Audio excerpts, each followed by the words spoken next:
আইয়ামে জাহিলিয়াতের যুগে নির্মম বর্বরতা, অত্যাচার, জুলুম, নির্যাতন, শিরক, বেদাত, কুফরি, নিফাক এতটাই ভয়াবহ এক চিত্র ছিল যে বাবা তার নিজ কন্যা সন্তানকে জ্যান্ত পুঁতে ফেলত।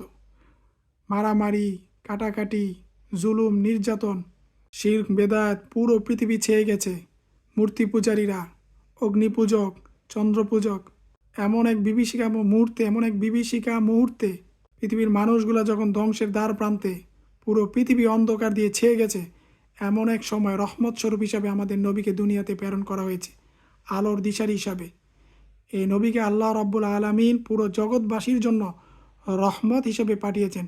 ওমা আরসালনাকা ইল্লা রাহমাতাল লিল আলামিন।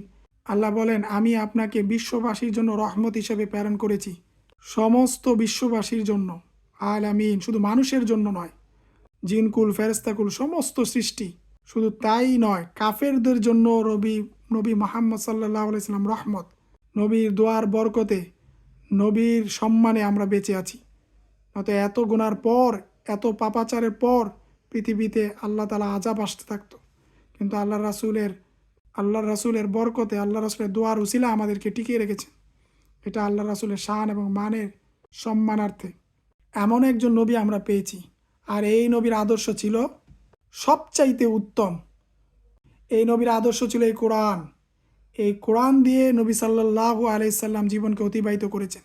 এই কোরআন, মহাগ্রন্থ আল কোরআন, ওনার প্রতিটা কথা, প্রতিটা কাজ, সমস্ত কিছু এই কোরআন দিয়ে অনুযায়ী চলেছেন।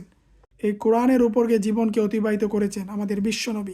ইন্নামা বুইসতু লিউতাম্মিমা মাকারিমাল আখলাক।